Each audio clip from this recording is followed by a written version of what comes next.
Si Shena Alcazar ay isang 27 anyos na maganda, matatag at sobrang masipag na babae. Delivery rider siya na handang suungin ang lahat, mabigyan lang ng magandang buhay ang kaniyang anak. Delivery po for hubby? I mean, ex-hubby? Ikaw? Bakit ka nandito? Sa kabilang banda, si Ethan Alcazar, 29 years old, ay ang lalaking hindi niya akalaing muli niyang makikita sa pinakamaliit na pagkakataon. Isa siyang guwapong businessman, laki sa yaman, sanay sa tahimik na buhay at sanay ding sinusunod, kaya siguro hindi niya matanggap noon na iniwan siya ni Shena. Hindi mo ba nakita? Sumabit yung tuwalya sa'yo. Baka naman you purposely remove it so you could see. May junior. Ating tunghayan ang isa na namang kwento ng pag-ibig na inihahandog sa inyo ng Tales of Siren.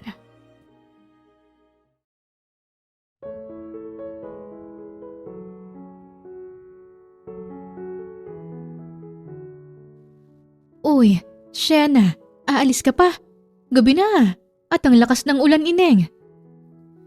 Ngumiti si Shena sa tinuran ng matandang kapitbahay niya. Kailangan po eh. Abay, mag-iingat ka. Si Eliana, may nagbabantay ba? Tanong pa nito. Tumango si Sienna. Opo, andun po si Beverly. Sandali lang naman po ako at kukuha lang ako ng ilang order.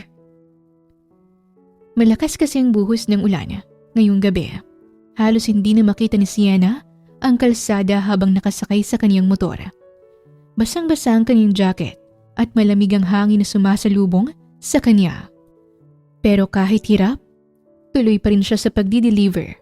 Kailangan niya ng kita, lalo na't end of the month na at tambak ang bayarin. Sinilip niya saglit ang app habang nakahinto sa ilalim ng poste. May nakita siyang isang umorder, kaya mabilis niya itong tinanggap. Wagyu beef ramen, spicy salmon roll at isang premium matcha latte. Halatang pangmayaman na. Napanguso tuloy siya habang kinukuha sa restaurant ang order nito. Sana all nagrarami ng ganito sa gabi. Bulong niya habang hinahawakan ang insulated box para siguraduhin mainit pa ang pagkain.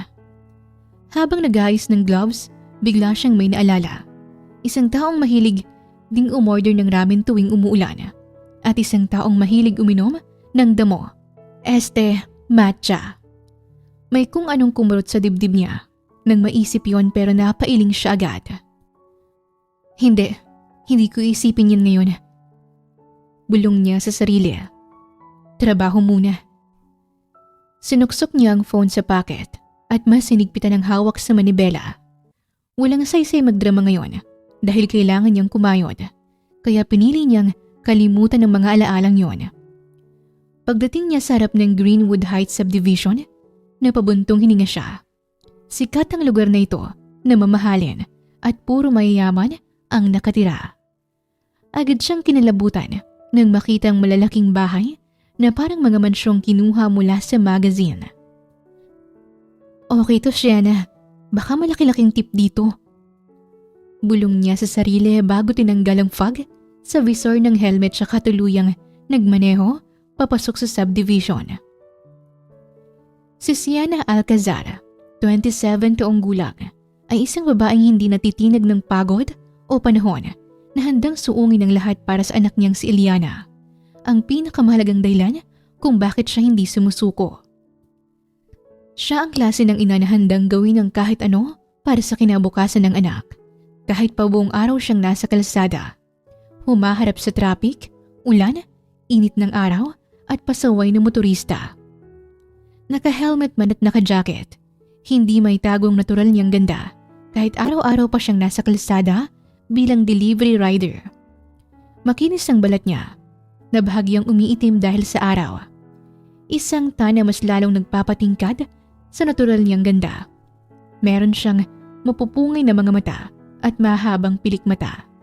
Parang laging naka-eyeshadow ang mga mata dahil sa natural na hugis nito. Ang ilong niya'y matangos at maliit, bagay na bagay sa labi niyang may natural na pagkapula Kapag napapangiti siya, lumalabas ang maliit na dimple sa magkabilang pisngi. Ang buhok niya ay mahaba na hanggang itaas ng bewang at natural na wavy ang kulay dark brown na buhok nito. Pag nakatali ito sa ponytail, mas lumilitaw ang hugis ng panga niya na nagbibigay sa kanya ng eleganting aura kahit nasa motor. Baling-kinita ng katawan ni Sienna pero toned ang mga braso at binti dahil sa araw-araw na pagmamaneho. Slim ang bewang at may natural na curve ang balakang. Bagay na kahit nasa oversized jacket siya, halata pa rin ang maayos niyang pangangatawan. May kakaibang kombinasyon din siya ng lakas at ganda. Isang uri ng alindog na effortless pero kapansin-pansin. Kaya naman hindi may iwasan na nagiging type siya ng mga customer na ni minsan hindi niya pinatulan.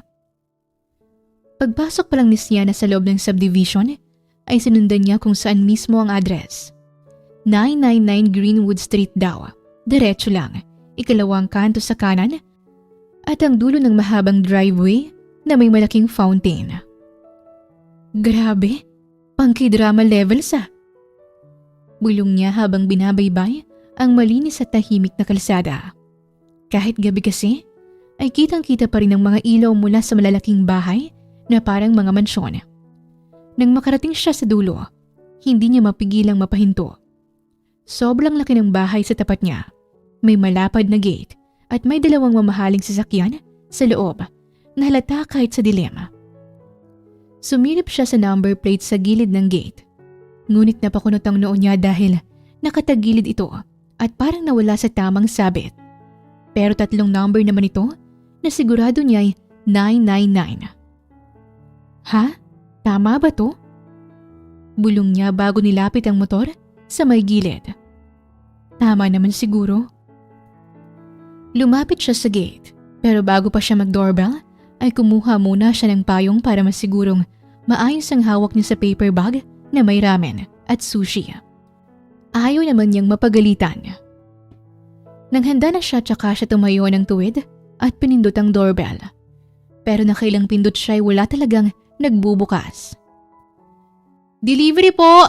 Delivery! Ilang ulit niyang sigaw pero wala talaga.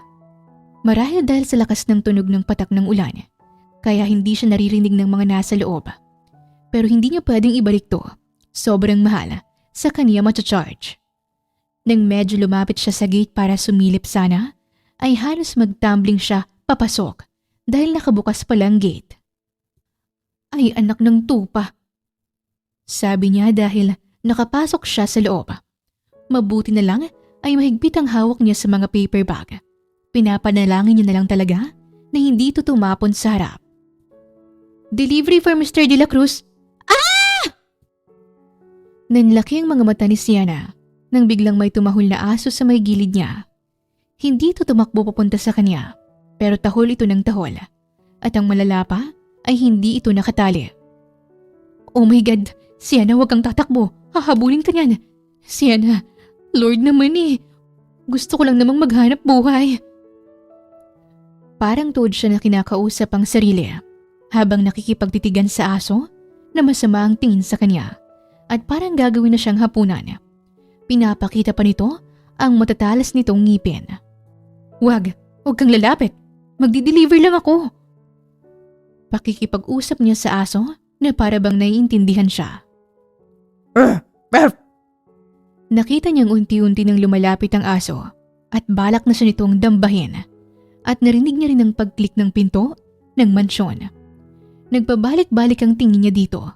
Kaya naman nang makitang ready ng aso na tumakbo papunta sa kanya, ay tumakbo na siya papunta sa may pinto habang sumisigaw. Ah! Delivery po! Nang makalapit siya sa pinto ay siya ring paglabas ng customer. Ang kaso, malapit na rin ang aso sa kanya. Kaya wala nang intra-entrada. Tumalon talaga siya na payakap sa harap ng customer na agad naman siyang sinalo.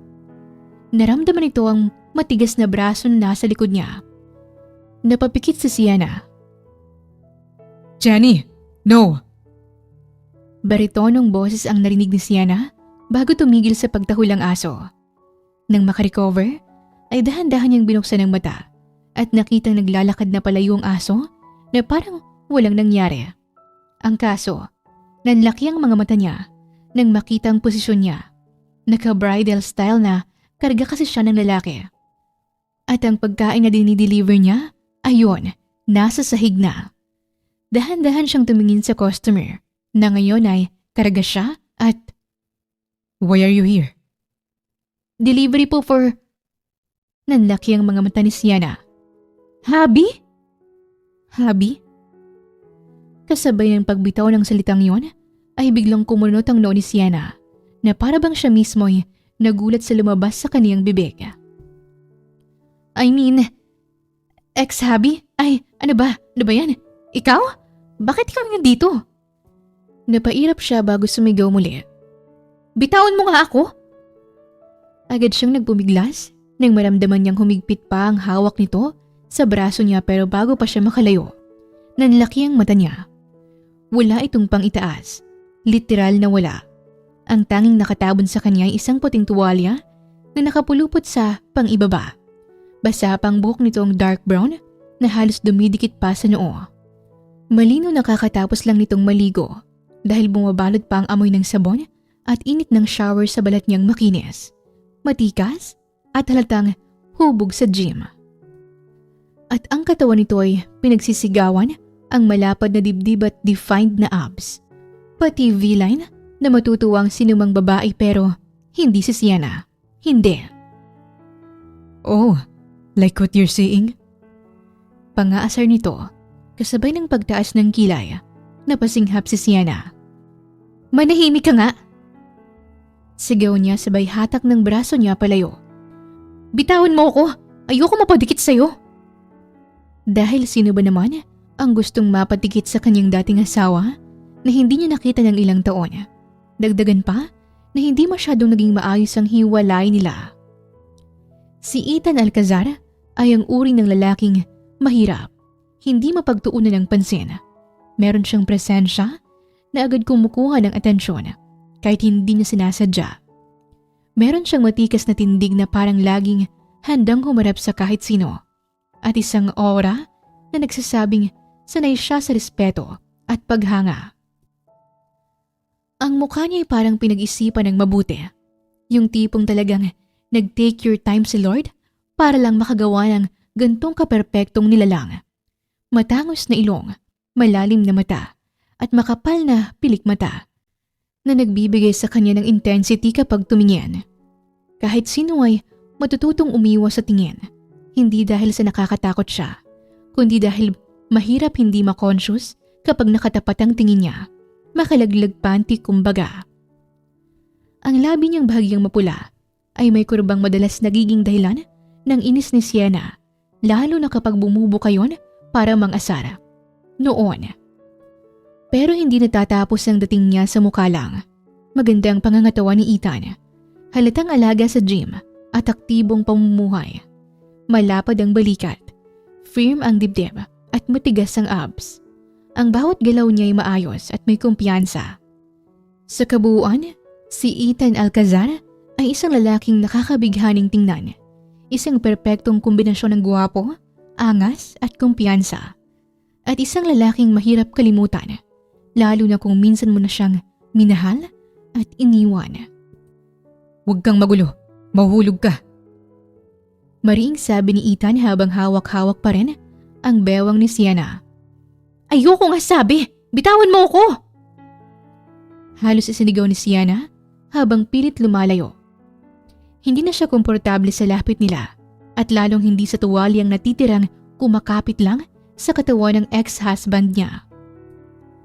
Sa wakas, dahan-dahan siyang binaba ni Ethan na para bang isa siyang babasaging bagay na kailangang ingatan. Pagkaapak ni Sienna sa sahig ay huminga siya ng malalim at handa nang mag-walk out. Pero bago siya makatras, ay may naramdaman siyang kung anong sumabit. Pareho silang napatingin sa isa't isa. Parehong nanlalaki ang mga mata at para bang nag-slow motion ang mundo. Unti-unting dumausdos ang puting tuwalya mula sa katawan ni Ethan, pababa. At nang tuluyan na itong mahulog sa sahig, mula sa mukha ni Ethan, dahan-dahang bumaba ang tingin ni Sienna. Lord, ang laki. Bulong niya, halos walang boses. Ang laki ng mata nilang dalawa. Ang haba ng pasensya ni Sienna. At ang tigas ng ulo ni Sienna. Kung hindi siya lumabas ng 10 oras ng gabi, hindi niya sana makikita yung ahem. Parang natauhan siya bigla. Ah! Bastos! Bastos! Maniac! Mabilis na tinakpan ni Ethan ang sarili gamit ang tuwalya. Hey! Saway ni Ethan sa kanya. Stop screaming. Baka akalain pa ng mga kapitbahay ko na kung anong ginagawa ko sa'yo.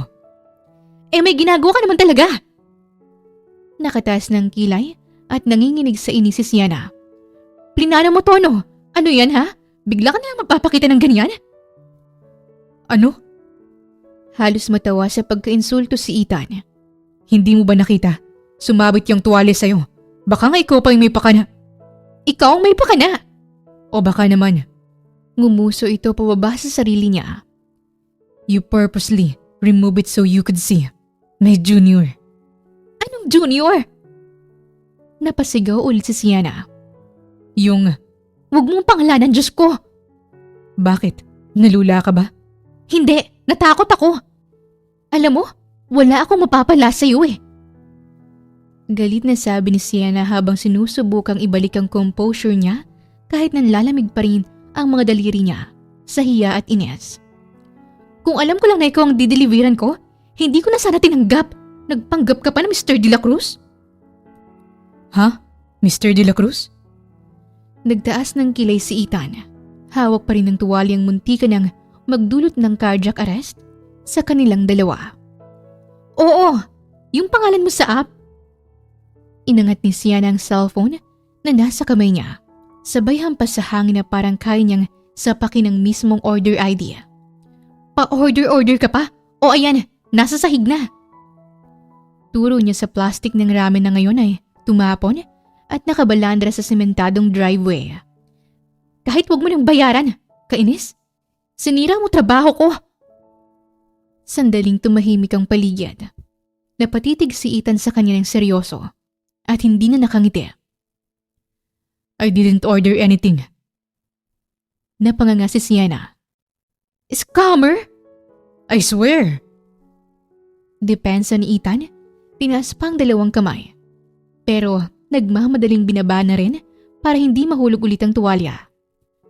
Bakit alam ng scammer ang address mo? Bulyaw ni Sienna. Hindi niya rin makapaniwala sa nangyayari. 999 Greenwood Street, di ba? Saglit siyang tumingin sa number para siguraduhin tama siya. At oo, tama siya. 999. Talagang nakasulat sa order details. My house number is actually 666. Para siyang binuhusan ng yelo. Napatingin siya ulit sa gate at sa house number na inayos niya. Narealize niyang baliktad palang pagkakasipat. Napasinghap si Sienna. 666? Bagay mo, demonyong nakatira eh. You work as a delivery rider? Tanong nito bigla at hindi pinansin ang sinabi niya. Halatang naguguluhan pero hindi sa paraang nang mamaliit. Talagang nagulat lang. Paki mo. Mariin niyang sagot. Marangal naman na trabaho to. Hindi ko naman sinabing. Wala akong pakialam sa sasabihin mo. Putol niya agad, sabay talikod para putulin ang usapan.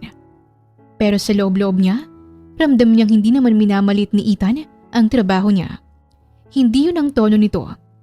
Hindi yun ang mukha nito. Pero ayaw niyang bigyan ng kahit isang pulgada ng espasyo ang lalaki para makapasok uli sa buhay niya. Hindi na ulit. Lalo na't ganitong gulo ang nangyari sa loob ng ilang minuto. Wait. Tawag ni Ethan. I'll pay you for the food. Kahit natapon na. Hindi mo kasalanan. It was Jenny's fault. Jenny, yung lintik na aso na naman. Pero bakit ibang nararamdaman ni Sienna? Si Ethan kasi ay tinatawag siyang Sienny noon na katunog ng Jenny ngayon. Nagpatuloy si Ethan. You work hard to deliver it. Hindi tama kung... Okay na. Sabi ni Sienna nang hindi tumitingin. Hindi rin naman para dito yan. Hindi ko kailangan ng bayad mo. Pero, Ethan, please. Huminga siya ng malalim. Ayoko magkautang ng kahit ano sa'yo. Lalo na tungkol sa pera. hindi to utang, Sienna. Sabi ni Ethan at tumakbo papasok ng bahay para kunin ang wallet niya. Pero para kay Sienna, oportunidad yon para makaalis siya sa lugar na ito. Habang nasa loob si Ethan, ay nagsimula na siyang maglakad palabas. Tumahol pa ang aso mula sa gilid pero wala na siyang pakialam. Kailangan niya nang makaalis rito. Agad siyang sumakay sa motor at pinaandar ito ng mabilis paalis sa bahay ni Ethan. Narinig pa niya ang boses nito na tinatawag siya. Ngunit hindi niya na ito nilingon. Para saan pa? Matagal naman na silang tapos. Malakas pa rin ang ulan nang makarating si Sienna sa inuupahan nilang maliit na apartment. Bumaba siya ng motor nang mabigat ang dibdib. Suot pa rin ang kapoteng halos hindi na matuyo sa lakas ng ulan. Pagbukas pa lang niya ng gate, agad na sumalubong si Beverly hawak ang maliit na tuwalyang pampunas. O ate, bakit po parang pinagsakluban ka ng langit at lupa? May nangyari po ba? Tanong ni Beverly habang agad na inabot ang tuwalya. Hindi agad nagsalita si Sienna. Inayos niya muna ang kapote at pinatong sa gilid. Ramdam niya pa rin ang lamig sa balat, pati ang tensyon sa katawan niya na kanina pa hindi bumibitaw sa kanya. Si Eliana. Una niyang tanong habang nagpupunas. Napatulog ko na po ate. Sagot nito. Hinahanap ka nga kanina pero sinabi ko naman na umalis ka para magtrabaho. Tumango si Sienna at napabuntong hininga ng malalim. Ate, ang lalim nun ah. Lumapit si Beverly sa kanya para iabot sa kanyang pangbahay na tsinelas upang makapasok na si Sienna. Ano pong nangyari? Okay ka lang ba? Oo. Mabilis niyang sagot kahit halata namang hindi. Minalas lang sa customer. Abonado patuloy ako. Pilit niyang binubura sa isipan ang mukhatang katawan ng customer na yon. Ha? Kumunot ang noo ni Beverly. Nakakalungkot naman ate. Sinuong mo pa naman yung ulan kanina. Scammer ba? Gusto mo i-report natin? Para hindi na madama yung ibang riders. Kung sana nga scammer na lang. Sabi ni Sienna na may konting inis sa tono. Buwisi talaga yung Ethan na yun. Napasinghap si Beverly. Ethan? Di ba yun yung sinasabi mong asawa mo? Shh! Mabilis na putol ni Sienna. Don't say bad words. At huwag nating pag-usapan. Sige na, maliligo na ako para matabihan ko na si Eliana. Salamat ha, Bevs, sa pagbantay sa kanya ngayong gabi. Bawi ako sa'yo sa susunod na araw. Ano ka ba ate? Tawa ni Beverly. Walang problema yun. Para naman kayong iba sa akin. At hindi naman mahirap alagaan si Ellie. Ang bait kaya ng bata. Ngumiti na lamang si Sienna at sinabihan na magpahinga na rin si Beverly dahil may pasok pa ito bukas. Nakilala ni Sienna si Beverly nung mga panahong pinagbubuntis pa lang niya si Eliana at siya lang mag-isa. Walang matitirahan si Beverly noon. Ulila na at walang kahit sinong kamag-anak na kumakalinga. Mas matanda lamang siya ng 5 taon sa babae. Natagpuan niya itong binabastos ng mga lalaki kaya naman pinagtanggol niya ito. Labis ang pasasalamat ni Beverly sa kanya. Parang nakita ni Sienna ang sarili niya sa sitwasyon ng dalaga. Parehong walang-wala, parehong walang masasandalan. Kaya kahit halos wala na siyang sariling pera, kahit broken-hearted pa siya noon, kahit buntis at takot sa hinaharap, pinapasok niya sa buhay niya si Beverly. Sinama niya ito sa apartment na tinitirhan dahil ramdam ng puso niya ang kabaitan at pangangailangan ni Beverly. At hindi siya nagkamali. Si Beverly ang tumulong sa kanya sa pinakamabigat na yugto ng buhay niya. Siyang sumama kay Sienna sa check-ups, nagbantay sa kanya kapag sumasakit ang likod at tiyan, naglilinis, nagluluto at tumutulong sa kanya kahit hindi naman humihingi ng kapalit. Nakapag-aral pa nga si Beverly dahil pinilit ni Sienna na suportahan siya kahit konti lang ang kaya. Pero in return, nag-working student ito para makatulong kay Sienna sa gastusin lalo na kay Iliana. Ayaw nga ni Sienna na magtrabaho pa ito dahil gusto niyang mag-focus ito sa pag-aaral at pagbabantay pa lang kay Ellie ay malaking tulong na kay Sienna. Pero talagang yun ang kagustuhan ni Beverly. Kaya kahit hindi sila magkadugo, kahit hindi sila tunay na magkapatid, pamilya ang turing nila sa isa't isa. Dumiretso na siya sa banyo para maligo. Habang binubuksan niya ang gripo, ay unti-unting pumatak at dumaloy sa katawan niya ang maligamgam na tubig. Pinikit niya ang mga mata at hinayaan ang tubig na tumama sa mukha niya na para bang sinusubukang hilumin lahat ng pagod at inis na pinagdaanan niya ngayong gabi. Muli niyang naalala ang mukha ni Ethan. Ang lalaking buong akala niya ay hindi na niya makikita ulit. Naalala niyang lahat kahit ayaw niyang isipin. Naalala niyang malalapad na balikat nito, ang basang buhok na dumidikit sa noo nito, ang mga labi nito, at ang napasinghal si Sienna at napasabunot sa sariling buhok. Pinilit niyang huwag isipin pero ang utak niya ay parang may sariling buhay. Bumalik sa eksenang nagpanik siya. Bumalik sa eksenang nalaglag ang tuwalya. Bakit ko pa naaalala? Agad na tinapos ni Sienna ang paliligo. Gusto na talaga niyang humiga, yakapin ang anak, at kalimutan ang lahat ng kababalaghang nangyari ngayong gabi. Pagkalabas niya ng banyo, nagpatuyo lang siya ng buhok ng bahagya bago mabilis na pumasok sa kwarto. Nakita niya agad si Iliana na mahimbing na natutulog sa kama. Nawala ang inis at pagod ni Sienna na dulot ng engkwentro niya kay Ethan pagkakita sa anak. Umupo siya sa gilid ng kama at pinagmasdan ang anak. Si Iliana ay halos 3 taong gulang pa lang pero halatang halata talaga kung sino ang ama. Paano ba naman ay para silang pinagbiyak na bunga ni Ethan. Siyang nagdala ng bata ng 9 na buwan pero hindi talaga lumaban ang jeans niya sa jeans ng lalaking yon.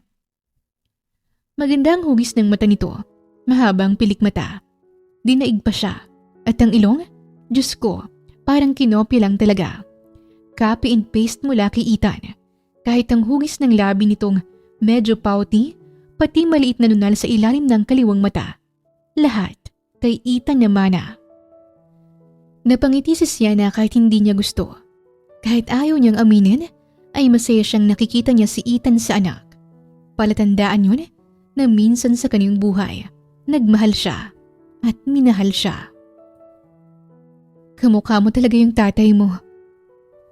Mahina niyang bulong habang inaayos ang kumot ng bata. Dahan-dahan siyang humiga sa tabi ng anak para mas makita ito ng malapitan. Inabot niya ang maliit na kamay ni Iliana. Hinaplos niya yon gamit ang hinlalaki. Ilang segundo pang lumipas nang biglang gumalaw si Iliana. Kumunot ang noo nito noong konti na parang nananaginip. Mommy?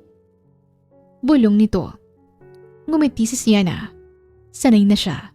Yun ang unang salita ng anak niya. Unti-unti pa rin kasi itong natututong magsalita. Pero akala niya, yun na, pero may kasunod pa. Daddy? Naniga si Sienna. Parang may malamig na dumaloy sa likod niya. Hindi siya agad nakagalaw. Hindi niya alam kung tama ba ang narinig niya. Pero malinaw, kahit pamahina na daddy yon, napatitig siya sa anak. Ellie? Bulong niya na hindi makapaniwala sa anak. Pero hindi na sumagot si Iliana. Nakapikit na ito ulit na parang walang nangyari. Bumalik na ito sa malalim na tulog na parang hindi niya sinabi ang salita na ilang taon niyang hindi naririnig mula kay Iliana. First time niyang narinig na tawagin ng anak ang salitang daddy. At mas lalo pang kumirot ang dibdib niya dahil ang anak niya hindi man lang nakilala ang ama. Hindi niya alam kung paano yon nasagap ng bata, kung saan rinig, kung bakit nagkataon pa ngayong nagkita sila ng ama nito. Pero isang bagay ang malinaw.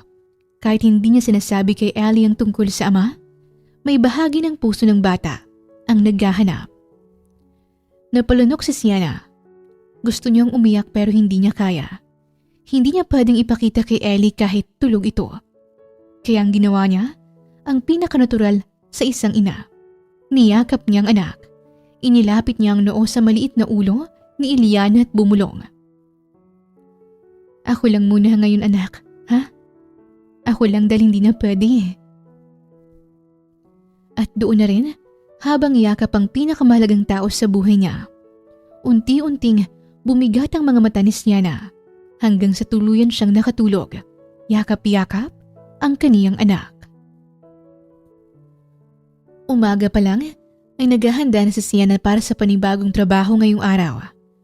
Ngunit halos malaglag ang cellphone niya nang magring ito ng sobrang lakas dahil sa tawag. Pinindot niya ang accept call tapos napangiwi siya dahil halos sumabog ang tenga niya sa lakas ng boses ng boss niya. Ito si Boss A na nangangasiwa sa kanilang mga delivery riders. Ito rin ang nakapagbigay ng oportunidad sa kanya na magkaroon ng gantong trabaho. Oh boss, bakit po? Ano pong Sienna, jackpot tayo ngayon. May big time delivery at naka-priority ka. Ikaw ang ibinigay ko agad. Ang laki ng bayad dahil nga mamahalin lahat ng items. Kakasubscribe lang ng customer bilang VIP sa app at ikaw talagang pinili niya. Kaya go, paki-deliver agad. Napataas ang kilay ni Sienna.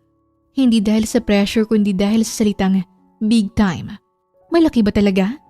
Baka makahabol pa siya sa lugi niya. Napalakas ang kabog ng dibdib niya at parang napawi yung pagod kahit 5 hours lang ang tulog niya kagabi. Ah, talaga po? Sa akin napunta? Tanong niyang may konting saya. Oo, Sienna. Huwag mong tatanggihan ha. Bawal i-decline kasi VIP customer to. Pag dinecline mo, ibababa ng system ang rating mo. Ayoko maban ka. Ikaw pa naman ang best delivery girl ko. Napangiti si Sienna ng bahagya. Opo, boss. Check ko po agad yung details. Sige na, bilis. Naka-hold na sa store. Kunin mo na. Pag-end ng tawag, agad niyang binuksan ang order details. Una niyang nakita ay ang items. Lahat mga mamahaling pagkain, imported snacks, 2 tubs ng ice cream na kalahating sweldo na ang halaga. Hindi niya maiwasang mapangiti. Ang daming budget ah. Bulong niya sa sarili. Pero napawi ang ngiti niya nang dumulas ang tingin niya sa pinakailalim. Address, 666 Greenwood Heights. Alam na alam niya kung kanino yon. Buwisit na Ethan yon. Ano ba naman bang gusto niya? Sa sobrang daming mas sikat na delivery app kesa sa kanila? Bakit mas dito pa niya napili? Ay hindi. Hindi ko to tatanggapin.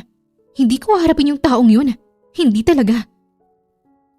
Pinindot niya ang decline button. Pagpindot niya pa lang, biglang may tumawag. Sienna! Bakit mo dinecline? Boss kasi, VIP yan. Pag dinecline mo ulit, tatamaan ang rating mo. Maapektuhan ang account mo. At pati ako madadamay. I-accept mo yan. Binalik ko ulit sa'yo. Boss naman eh. Kahit ito lang. Ayoko ng paliwanag. Punta ka na. At bago pa makapagprotesta si Sienna at naka-end na ang tawag, napabuntong hininga siya at napamasahe sa sentido. Bakit ba kasi universe? Bakit ba ako minamalas ng ganito? Bakit siya na naman? Pero wala siyang choice. Kailangan niyang kumita. Ayaw niyang mawala ang account niya sa app. At higit sa lahat, ayaw niyang ma-stress si boss. Mabait naman yun sa kanya. Kaya kahit punong-puno ng reklamo ang utak niya, kahit gusto niyang sumigaw, kahit gusto niyang ipukpok ang ulo sa pader, dahil makikita niya na naman ang lalaking yun, kinuha niya ang order. Pagdating niya sa store, napansin pa niya ang isang crew na nagbubuhat ng paper bag. Miss, complete order po ito. Ingat lang po. Mahal ang laman. Sabi ng staff sabay ngiti. Hay nako, alam ko. Sagot ni Sienna. Sige, salamat. Pagkuha niya ng bag, napansin niya agad ang laman. Mga mamahalin nga yon at mga paborito niya na kahit kailan, hindi niya na natikman ulit dahil mas gusto niyang ilaan na lang sa pangangailangan nilang budget. Si Ethan pa lang naman kasing mahilig na nagbibigay sa kanya ng ganon. Noong sila pa. Lahat. Paborito ko. Bulong niya habang nakangiwi. Coincidence lang siguro. Siguro may kasama siyang babae. Ang dami-dami niyang pwedeng pakainin at hindi ako dapat nakaka-feel ng kahit ano. Hindi ako assuming. Pagdating niya sa harap ng gate ng bahay na ito, ay agad siyang napadasala. Please Lord, huwag niyo pong hayaang lumabas yung asong halimaw na si Jenny. Bulong niya. Magdo-doorbell na sana siya nang may makita siyang note na nakapaskil na para sa mga deliveries daw ay kailangang tumuloy sa main door para doon mag-doorbell. Nang mapindot niya na inihanda na niya ang sarili niya, na makita na naman ang lalaking yon. Dahan-dahang bumukas ang main door at bumungad sa kanya si Ethan na naka-shorts lang, basang buhok, bagong ligo at may hawak pang tuwali sa batok. Kita ang lahat ng hindi niya gustong makita ngayong araw. Napalunok siya. Hi. Kaswal nitong bate. Delivery po. Walang ganang sabi ni Sienna. Pinilit niyang maging masungit pero lumalabas lang yung boses niyang parang naka-helium. Sinilip nito ang paper bag. Great, nandyan na pala. Inabot niya agad yon. Oh, eto na. Kunin mo na please para makalis na ako. Pero hindi pa rin naaalis ang ngiti ni Ethan. Relax, Sienna. Kinuha ni Ethan ang bag pero imbis na magsara na ng pinto, tumingin pa ito kay Sienna nang may kapilihan. O diba, pipicturan mo pa ako. Proof of delivery, right? Hindi ka alis hanggat wala nun. Napakagatlabi si Sienna. Ay, oo nga pala. Wait. Nanginginig pa ang kamay niya nang ilabas ang phone. Tapos itong lalaki sa harap niya ay talagang humilig pa sa pinto at nag-post na parang totoong model. Kumindat pa ito habang nakaturo sa paper bag na dinliver. Pakiayos nga yung mukha mo. Bulong niyang iritado. Ano? Hindi ako pogi sa camera? Nakangisi nitong sabi. Hindi ka cute, Ethan. Mariin niyang sabi. Pero kinukuhanan mo pa rin ako ng picture. Nakakailan ka na yata Sabi ni Ethan. Napababa si Sienna sa cellphone niya nang makitang sunod-sunod niyang pinipindot ang shutter ng camera. Napamura na siya sa isip ng 10 beses. Okay na, bye. Sabi niya. Paikot na agad ang katawan. Yung bayad. Pahabol ni Ethan. Napakamot si Sienna sa ulo dahil pagharap ni talaga ang lalaking ito ay naaaligaga siya at nagkakandamali-mali. Ibinigay ni Ethan ng 4,000 pesos na presyo ng in-order niya.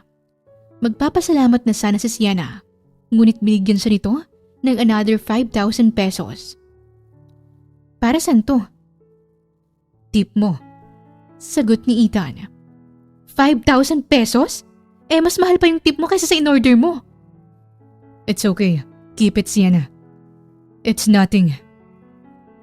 Nothing? Napatawa siya ng mapakla. Yung halaga na tatrabahuin ni Sienna ng ilang araw, ibinibigay lang ni Ethan ng walang alinlangan dahil mayaman sila eh. Tama nga ang ginawa ni Sienna noon dahil kung hindi niya ginawa yon, siguradong hindi magiging nothing lang para kay Ethan ng ganung halaga. Masyadong malaki. Pwede mong bawasan. No, kung hindi mo tatanggapin, ilalagay ko sa account mo sa app. Sa'yo pa rin mapupunta. Salamat. Wala na siyang inaksayang segundo. Naglakad na siya papalayo. Hindi niya na hinintay pang sumagot si Ethan. Ayaw niya ng kahit anong pag-uusap dahil nangihina siya kapag kaharap ang lalaki. Pero bago siya tuluyang lumabas ng gate, narinig pa niyang boses nitong malakas. Ingat, Sienna! Hindi niya na ito pinansin at pinaharurot ang motor palabas ng subdivision. Pero hindi pa man siya tuluyang nakakalabas sa subdivision, ay biglang umalingaw-ngaw ang cellphone niya mula sa holder ng motor. Pagtingin niya sa screen, muntik nang mahiwalay ang kaluluwa niya sa katawan niya. May new order kasi at kay Ethan Alcazar na naman. Napairap siya. Hindi ka ba nauubusan ng kaartihan sa buhay, Ethan? Kaka-deliver ko lang Hindi mo ba ako kayang hindi asarin for at least 1 hour? Sabi nito na para bang sasagot si Ethan sa kanya. Tinanggap niya nang makitang pipick upin lang sa malapit na shop ang order. Hindi ito kalayuan, kahit nga lakarin niya lang eh. Nang makuha niyang order, ay bumalik ulit siya sa bahay ni Ethan. Nang pagbuksan siya, ay ganun pa rin ang ayos ng lalaki. Wala pa ring damit pang itaas. Walang imik niyang binigay ang order.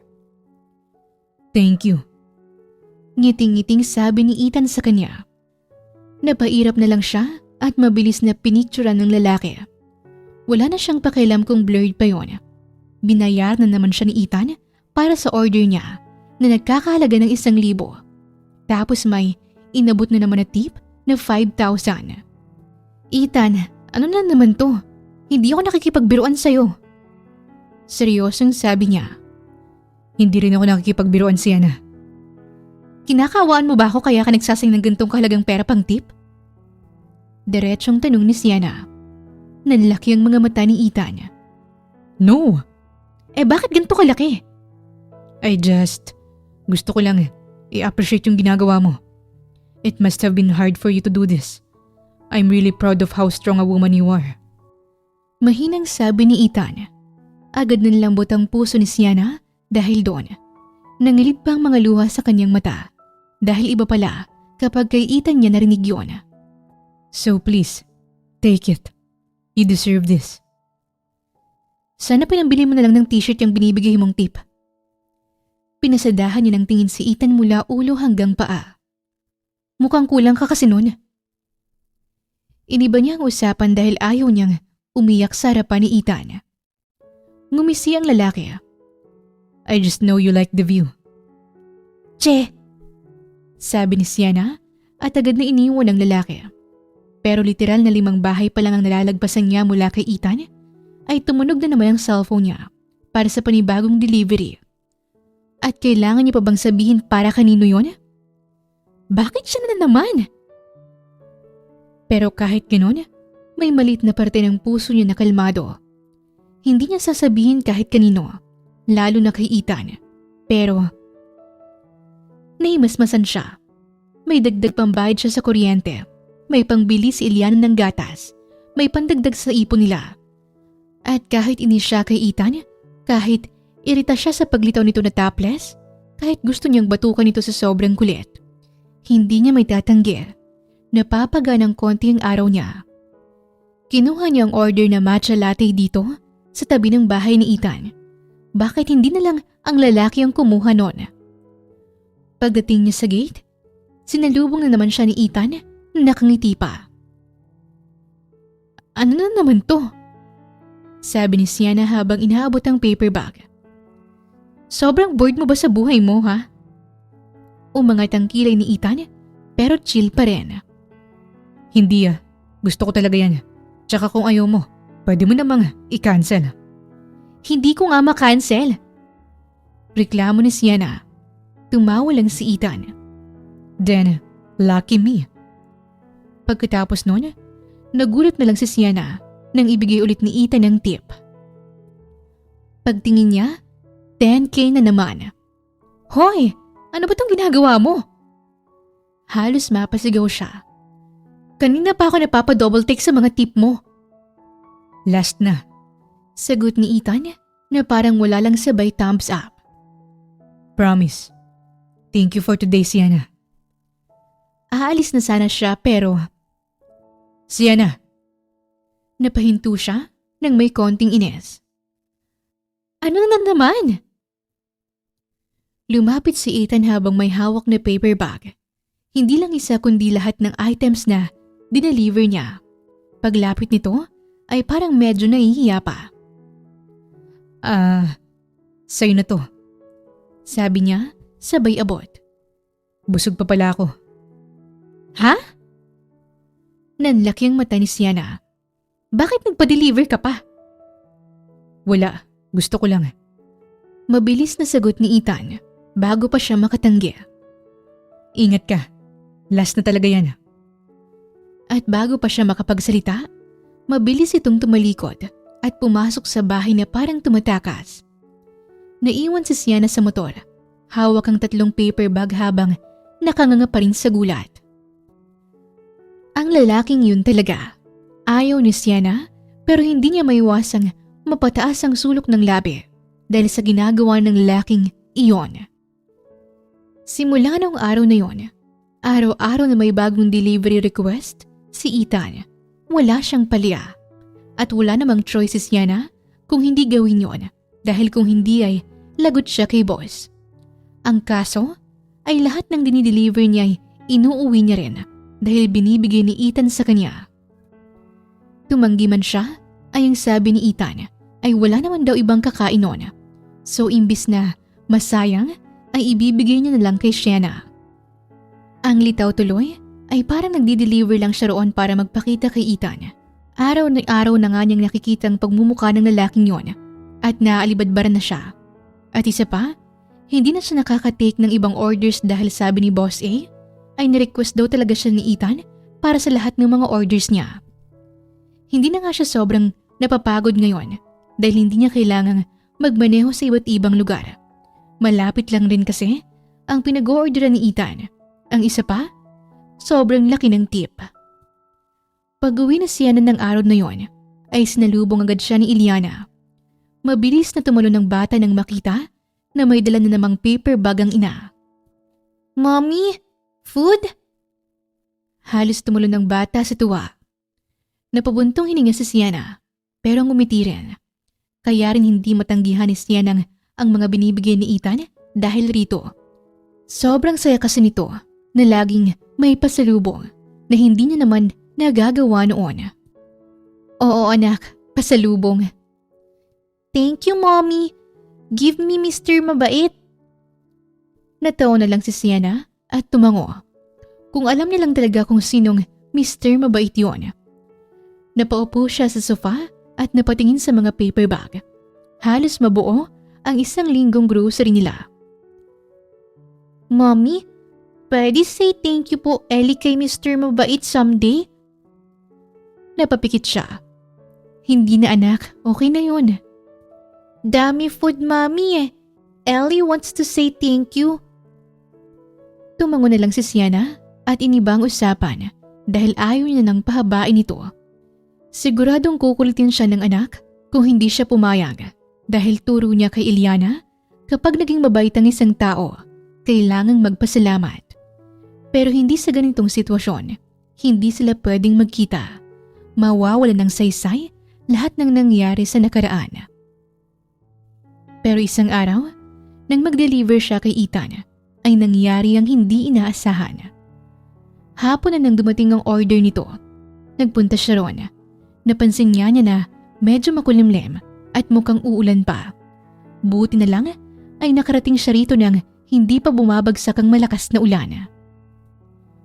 Pagdating niya sa mismong pinto ni Ethan, lumabas ang lalaki na parang kakagising lang mula sa isang napakakomportabling tulog. Nakasando lang siya na puti at may bahagyang marka pa ng unan sa kaliwang braso. "Sienna, Bati nito. thank you." Kumulog ng sobrang lakas. Napabalikwa si Sienna at napayakap siya sa pinakamalapit sa kanya, which happened to be Ethan. Marahas ang paghinga niya, nanlalamig ang kamay at nakabaon ang mukha niya sa dibdib ng lalaki. Nagulat si Ethan pero hindi siya gumalaw. Hindi siya nagsalita agad. Hinayaan lang niyang nakayakap sa kanya si Sienna. "Hey." Bulong nito sa napakalambing na tono. "Okay ka lang ba?" Hindi agad nakasagot si Sienna. Hindi niya maigalaw ang katawan niya. Naramdaman niya rin ang maingat na kamay ni Ethan na hinahaplos ang kanyang likod upang pakalmahin siya. Isa pa, biglang bumuhos ang malakas na ulan at nagsunod-sunod ang kulog at kidlat. Napakapit palalo si Sienna. Halos mapunit ang damit ni Ethan sa higpit ng kapit niya. "Sienna." Pabulong niyang ulit. "Nandito lang ako. Pumasok ka muna." Sabi ni Ethan nang mahinahon. "Huwag ka munang umalis dahil delikado." Pero si Sienna ay nanginginig pa rin. Hindi siya makabuo ng salita. Ayaw niya sa lahat ay kulog at kidlat at bilang asawa niya si Ethan dati ay alam niya ito. "I'm here, okay? You have me. Huwag kang matakot. Napaangat ng tingin si Sienna. Namumula ang mata niya pero hindi naman siya umiyak. Natatakot lang at malinaw na malinaw ang pag-unawa sa mata ni Ethan. Aalis na ako. Sienna, Sabi niya habang tinataas ang kamay para hawakan ang kamay ng babae. hindi ka alis. Lalo na sa lakas ng ulan na to. Hindi ko hahayaan yun. Dahil baka kung ano pang mangyari sa'yo sa kalsada. Sobrang lakas kasi ng ulan na wala na silang nakikita sa labas. Kumpara nung una nilang pagkikita ay mas malakas ngayon na sinamahan pa ng kulog. Hindi na nagprotesta si Sienna. Hindi rin siya nagbitiw sa yakap. Pagsisisihan man niya ito sa hinaharap ay wala na siyang pake. Sinundan niya na lamang ang hatak ni Ethan papasok sa bahay. Pagkapasok nila ay agad siyang inalalayan ni Ethan sa may sofa at pinaupo. Gusto mo ng tubig? Tanong niya kay Sienna.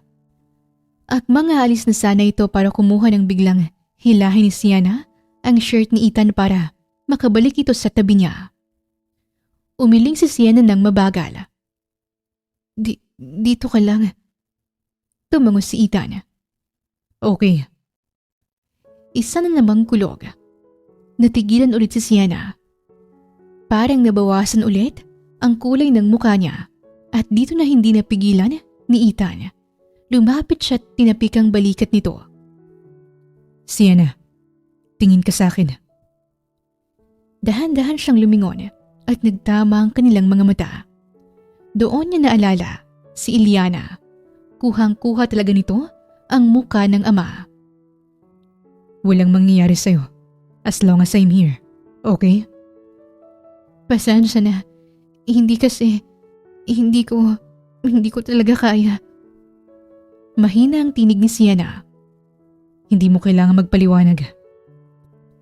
Alam naman ni Ethan ang kwento kung bakit takot si Sienna sa kidlat at kulog. Nung bata pa kasi siya, ay sa ganoong ayos niya nadatnan ng kanyang mga magulang. Puno ng dugo, wasak ang kotse habang umuulan na may kidlat at kulog. Takot na takot kasi siya noon dahil namatay ang mga magulang niya tapos ay ulila pa siya at walang kasama na kahit sinong kamag-anak. Nang makilala niya si Ethan ay parang nawala ang ganong trauma niya dahil nandyan lagi ito para pagaanin ang loob niya. Basta umulan ay siguradong uuwi si Ethan noon para sa kanya, para samahan siya. Ethan, bakit mo ginagawa to? Ang alin? Bakit mo ko pinapatuloy pagkatapos ng nagawa ko sa'yo? Nasaktan kita noon. Iniwan. Bakit? Ngumiti ng mapait si Ethan. Because I never stopped loving you. Even after what you did, Sienna. Hindi mo ko kinamuhian? Why would I? You love me, Sienna. At alam ko na may dahilan kung bakit mo ginawa yun. And I'll wait for that day na sasabihin mo kung ano yun. At iintindihin ko, Sienna. Iintindihin ko. Dahil gusto kitang bumalik sa buhay ko. Sabi ni Ethan ng puno ng sinseridad. At ngayong nandito ka, wala akong pakialam kung kailangan kong umorder sa lahat ng shops para makita kita. I'll never let you slip away from me again. Natahimik sila. Hindi alam ni Sienna ang sasabihin. At parang hindi rin naman naghihintay si Ethan ng kung ano kay Sienna. Parang sapat na nasabi nito ang nararamdaman. Lumipas ang isang oras ay wala pa ring tigil ang ulan. Actually, mas lumakas pa. Paggabi na at hindi alam ni Sienna kung makakauwi pa ba siya dahil literal na binabagyo na sila ngayon. Kinuha ni Sienna ang phone at ninawagan si Beverly. Ilang ring pa lang ay sinagot na yon. Hello? Kumusta kayo dyan? Okay lang ba si Iliana? Mabilis na tanong ni Sienna. Halatang kinakabahan. Medyo lumayo siya kay Ethan na abala ngayon sa pagluluto ng mainit na sabaw para sa kanila. Hininaan niya rin ang boses niya para hindi marinig ng lalaki. Oo ate, safe kami. Sagot ni Beverly. Medyo malakas ang boses dahil maingay din ang ulan sa background. Umuulan pero hindi naman grabe. Nasa loob lang kami. Si Iliana, gusto kang makausap. Sige. Narinig niya ang paggalaw, tsaka ang pamilyar na maliit na boses. Mommy? Tawag ni Iliana sa masayang tono. Hi baby, kumusta ka? Okay lang po mommy, uwi ka na? Baby, gusto ko sana pero na-stranded ako eh. Sobrang lakas ng ulan dito. Nako, huwag ka munang bumiyahe ate. Baka mapano ka pa sa daan. Nakasilong ka ba? Singit ni Beverly. Oo, Bebs. Nakituloy muna ako sa kaibigan ko. May baha na sa daraanan mo pa uwi ate. Yung kalsada, malapit sa may tulay hanggang tuhod na. Delikado. Napatingin si Sienna sa labas. Lumalakas palalo ang ulan. Napabuntong hininga siya. Sige, hihintayin ko munang humupa. Ingatan mo dyan ha? Bumalik ulit sa phone yung boses ng anak niya. Mommy, ingat ka po ha. Don't go sa rain please. Hintayin mo na lang ako dyan ha. Promise, pag okay ng panahon, uuwi na agad ako. Okay mommy, I love you. I love you too baby. So much. Hintayin mo ako okay? Nagpaalam na sila sa isa't isa at binaba na ang tawag. Paglingon niya ay halos malaglag ang puso niya nang makitang nandoon si Ethan. Kanina ka pa? Kinakabahang tanong niya. Baby, ha? Sarkastikong sabi ni Ethan. You have a boyfriend already? Tunog nagsiselos ito. Kilalang kilala ni Sienna si Ethan. Ganto ang tono nito noon kapag nagsiselos. Tumawa si Sienna. Ano naman? Whatever. Maghihiwalay din kayo. Kumain ka na muna. Natawa lalo si Sienna sa reaksyon ni Ethan. Kumain na lang siya habang pinagmamasdan pa rin ang lalaki na kunot pa rin ang noo. Habang naghihintay na humupa ang ulan, ay hindi niya namalayang bumigat na ang talukap niya at nakatulog. Kinabukasan, nagising si Sienna dahil sa malakas na tunog ng cellphone. Napabalikwa siya ng bangon, napaikot ang ulo at doon niya lang napagtanto na nasa kwarto na siya na hindi pamilyar. Sa itsura pa lang ng kwarto ay halatang panglalaki ito. Nakatulog pala siya dito kila Ethan. Napatingin siya sa labas at nakitang umaambon pa rin. Tumatawag si Beverly kaya agad niya itong sinagot. Bev. Groggy niyang tanong. Ate, si Iliana, inaapoy siya ng lagnat. Nanginginig siya ate, hindi ko alam ang gagawin ko. Tumayo si Sienna nang mabilis at bumalot sa dibdib niya ang takot at nerbiyos. Bev, pumunta na agad kayo sa ospital. Huwag ka na maghintay. Doon na lang kita pupuntahan, okay? May masasakyan ba kayo? Opo, nandito si Mang Danny. Tukoy nito sa driver na kapitbahay nila. Oo, sige, magpatid kayo. Pupunta na ako doon. Pagkababa niya ng tawag, agad niyang kinuha ang bag niya na nasa gilid ng kama at hindi na inayos ang buhok niya. Lumabas siya ng kwarto at bumungad si Ethan na nakatayo sa may hagdan at mukhang bagong gising din. Sienna, anong nangyari? Tanong nito nang makitang nagpapanik si Sienna. Wala akong panahon magpaliwanag, Ethan. May kailangan akong puntahan. Hinawakan siya ni Ethan sa braso. Sienna, teka, saan? Hatid na kita. Hindi na, aalis na ako. Hindi na niya tiningnan pa si Ethan. Hindi rin niya narinig kung ano pang sinabi nito dahil tuloy-tuloy na siyang lumabas ng bahay. Sa isip niya, isa lang ang mahalaga, ang makarating agad sa ospital. At habang nagmamadali siyang sumakay sa motor niya, ramdam niyang mabilis na kabog ng dibdib niya dahil sa takot para kay Iliana. Pagpasok pa lang ni Sienna sa ER, ay halos bumagsak ang tuhod niya nang makita ang kalagayan ng anak. Nasa kama si Iliana, maputla, parang lantang gulay at halos hindi gumagalaw. May nakakabit na dextro sa maliit nitong braso at bahagyang namumungay ang mga mata. May doktor rin na abalang nag-check rito. Agad siyang lumapit. Baby. Halos pabulong niyang tawag habang hinahaplos ang buhok ng bata. Si Mommy, nandito na. Nangilid ang luha ni Sienna. Si Beverly na nasa gilid ay umiiyak rin dahil sa takot. Bebs, anong nangyari? Nilalagnat na ba siya nga nung tinawagan ko kayo kagabi? Hindi ate, kaninang 4:00 lang siya ng umaga nilagnat. Tumabi nga sa akin dahil alam ko nang hindi ka makakauwi dahil sa lakas ng ulan. Ayun at napansin ko. Akala ko mawawala rin pagkatapos kong painumin ng gamot kaso hindi eh. Hindi ko alam kung anong nangyari. Bigla na lang tumaas yung lagnat. Ang bilis. Ilang minuto lang ay pinuntahan na sila ng doktor na may hawak na chart. Mother of Ileana? Tumayo si Sienna at pilit pinapatatag ang sarili. Yes, Doc. Ano pong nangyari? Gagaling na po ba siya? Gawin niyo po ang lahat, Doc. Huminga ng malalim ang doktor. Kailangan po ng blood transfusion ng bata. Mababa na masyadong blood level niya. Unfortunately, walang available na exact match dito sa ospital. Nanlaki ang mata ni Sienna. Wala. Doc naman eh.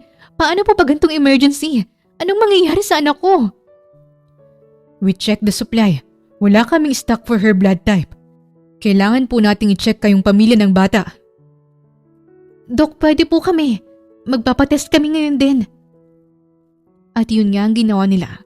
Ang kaso ay hindi sila match pareho ni Ileana. Kailang ho ba, Mrs., ang tatay o kapatid ng pasyente? Sabi ng doktor. Isa po yun sa immediate options, pero kailangan natin agad. The longer we wait, the risk gets higher. Napapikit si Sienna. Of course, darating ang araw na ito. Ano po bang blood type, Doc? O negative po ang kailangan. Namilog ang mata niya. O negative. Parehas nga sila ni Ethan. Hindi niya alam kung tadhana ba ito o sumpa. Pero isa lang ang malinaw. Kailangan ni Ileana ang dugo ng ama niya. Sandali lang po, Doc. Lumayo siya at nanginginig ang kamay habang kinukuha ang cellphone. Buhay ng anak niyang nakasalalay rito, kaya naman gagawin niya ito. Tinawagan niya si Ethan sa number na nakaregister pag nagpapadeliver ito at isang ring pa lang at sumagot na ito. Ethan, please, kailangan ko ng tulong mo. May saglit na katahimikan bago sumagot ang lalaki. I'm downstairs. Natigilan si Sienna. Ano? Nasa baba ako ng ospital. Kanina pa. Bakit ka nandito? Sinundan kita nung umalis ka. Kanina. Sambit ni Ethan. Ramdam sa boses ang pag-aalala. You were shaking. I knew something was wrong. Napahinga ng malalim si Sienna. Ethan, kailangan ni Ellie ng dugo at ikaw lang ang match. Kailangan ng anak mo ng dugo. Room number? Tanong ni Ethan sa seryoso at mapanganib na boses. I said what is your room number, Sienna. Pupunta na agad ako dyan. 114. Maikling sagot ni Sienna. Wait for me. Pagdating ni Ethan sa room kung nasan sila, ay hindi na siya nag-aksaya ng oras. Halata sa lakad niyang pagmamadali, pati ang bigat ng hininga niya. Pagpasok niya, nakita niya agad ang si Ileana. Nagtagal ang tingin niya rito at pansin ni Sienna ang pamumula ng mata ng lalaki. Tumayo siya para salubungin si Ethan. Where's her doctor? Tanong na agad ni Ethan at hindi nakaligtas sa pandinig ni Sienna ang kaunting pagkabasag ng tono nito. Doc, ang ama po ni Ileana. Sabi ni Sienna sa doktor na nasa gilid niya. Doc. Diretsong tawag ni Ethan. Transfer her to a private room. Now. Make sure she gets everything she needs. Halata ang otoridad sa tono nito. All right. We'll prepare the transfer immediately. Lumapit ang head nurse kay Ethan. Sir, we'll take your blood sample para ma-process agad ng transfusion. Tumango si Ethan. Do it fast. Pinanood ni Sienna ang lahat ng tahimik habang hawak ang maliit na kamay ni Iliana. Hindi niya alam kung anong dapat maramdaman. Ginhawa? Guilt? Takot? Hindi niya alam. Basta ang mahalaga ay may nangyayari na. Kinuha na ng dugo si Ethan, kaya umalis muna ito saglit. Mabilis na naging proseso. Maya-may dumating ang doktor kasama si Ethan. Compatible ang blood type ninyo. We can proceed. Agad tumago si Ethan. Save my daughter. Sabi ni Ethan habang nakatingin kay Iliana. Hinayaan muna nilang asikasuhin ng doktor si Iliana. Tahimik lamang silang nagmamasid. Nang tuluyang natapos ang transfusion at nailipat si Iliana sa private room, doon lang nakahinga ng maluwag si Sienna. She's okay now, but she still needs monitoring. Natutulog siya ngayon para makabawi ng lakas. Let's just wait for her to wake up. Ani ng doktor bago nagpaalam. Naiwan silang dalawa sa silid ni Iliana. Umalis kasi si Beverly para kumuha ng gamit ng bata. Thank you. Bulong ni Sienna. Hindi siya makatingin ng diretso. Kung hindi ka dumating, hindi ko alam. You don't have to thank me. Umiling si Sienna. Hindi ko kaya kung may mangyaring masama sa kanya. Tumingin si Ethan sa bata. She's strong, kagaya mo. Natahimik si Ethan ng ilang segundo bago muling nagsalita. Sienna, you should have called me sooner. Napatigil si Sienna. Hindi ko alam kung may karapatan pa ako eh. Tumingin si Ethan sa kanya ng diretso habang nakakunot ang noo. Anak ko rin siya. Nagtagal ang katahimikan sa pagitan nila. Hindi ito mabigat pero puno ng mga salitang hindi nila masabi. Ilang taon na siya? Hindi agad nakatingin si Sienna. 2 years old. Magtatatlong taon na sa February. 2. Halos hindi lumalabas ang boses ni Ethan nang ulitin yon. 2 taon. May anak na pala tayo. 2 taon ko siyang hindi nakasama. 2 taon mo kong hindi sinabihan tungkol dito. Napatulo ang luha ni Sienna dahil sa sakit na matagal na niyang kinikimkim. Why, Sienna? Naging masama ba ako sa'yo?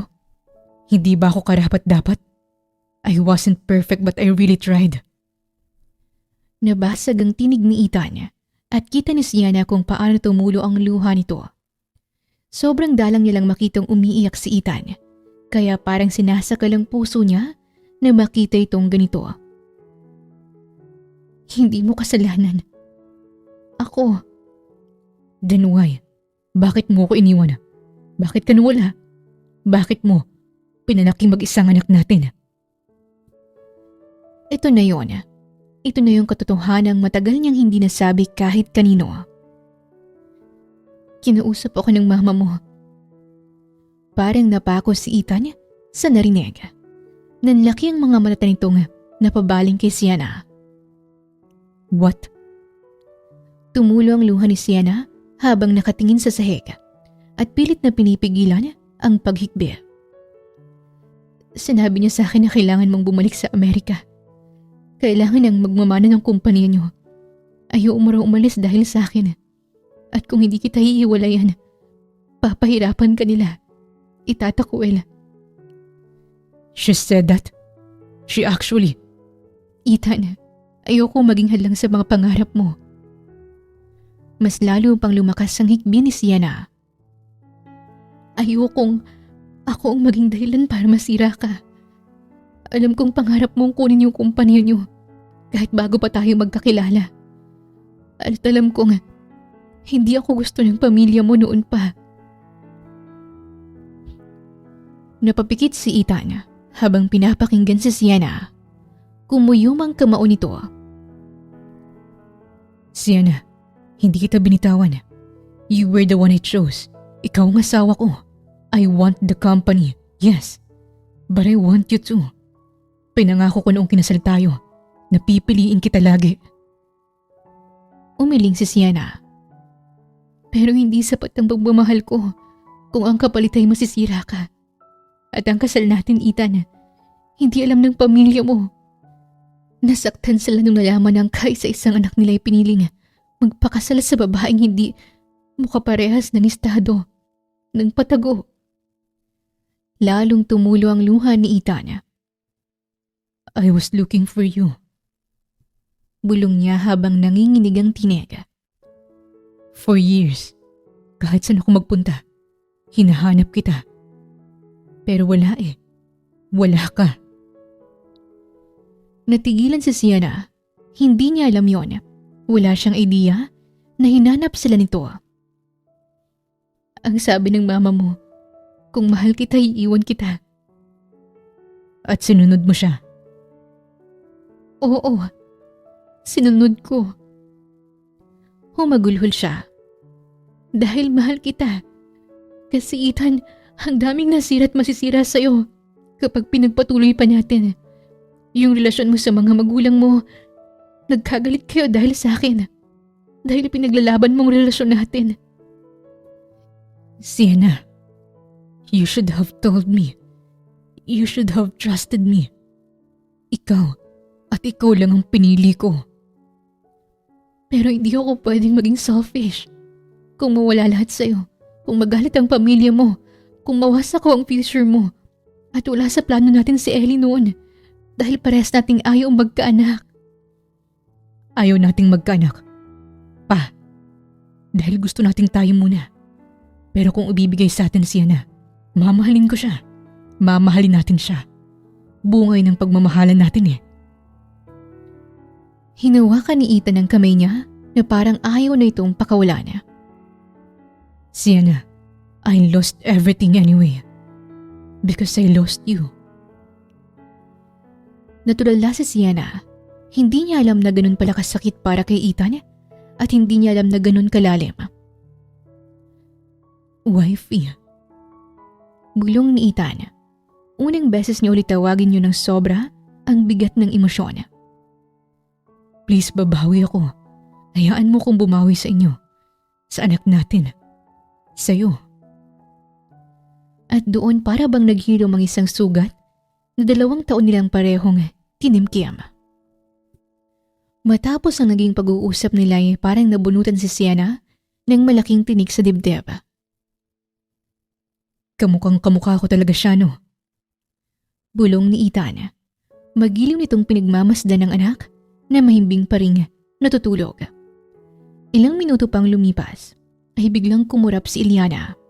Parang sabay silang dalawa ni Ethan na napasinghap. Baby? Mabilis na tanong ni Sienna at agad niyang hinaplos ang maliit na pisngi ng anak. Baby, gising ka na. Dahan-dahang bumukas ang mga mata ni Eliana. Tiningnan siya ng bata at ngumiti. Tapos lumipat ang tingin kay Ethan. Parang nagyelo si Ethan sa pwesto niya dahil hindi siya makagalaw nang magtama ang kanilang mga mata. Mommy, sino po siya?